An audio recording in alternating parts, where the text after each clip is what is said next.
আসসালামু আলাইকুম। Welcome to রুহিস রুহাস আইরি। আচ্ছা, বাসায় যেদিন গেস্ট আসবে সেদিন যদি চুলার একটা বার্নার নষ্ট হয় তাহলে কেমন লাগে? আমার কাজিন এসেছিল কানাডা থেকে। তারা বাসায় আসবে, লাঞ্চ করবে, সে উপলক্ষে রান্নাবান্না করব। কিন্তু আমার চুলার একটা বার্নার নষ্ট। মিস্ত্রি রেখেছিলাম কিন্তু লাভ হয়নি, সে ঠিক করতে পারেনি। ভাগ্যিস ইন্ডাকশন চুলাটা ছিল, একটা লাইফ সেভিয়ার হিসেবে কাজ করেছিল সেদিন সেটা। ইন্ডাকশন চুলা আর একটা বার্নার দিয়ে আমি সেদিন রান্নার কাজ সময় মতো শেষ করেছিলাম। তো যাই হোক, এটা ছিল মুরগির কোরমার রেসিপি।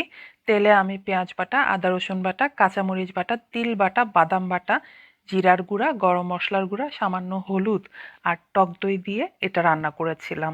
সেদিন যেহেতু পোলাও করব তাই মুরগি এভাবে রান্না করেছি, কারণ এই কোরমাটা পোলাওয়ের সাথে বেশি মজা লাগে। সাদা ভাতে তেমন একটা জমে না, এটা আমার ধারণা। আপনাদের কি মতামত আমাকে কমেন্ট করে জানাবেন, আর ভিডিওটি ভালো লাগলে লাইক, শেয়ার এবং সাবস্ক্রাইব করতে ভুলবেন না যেন।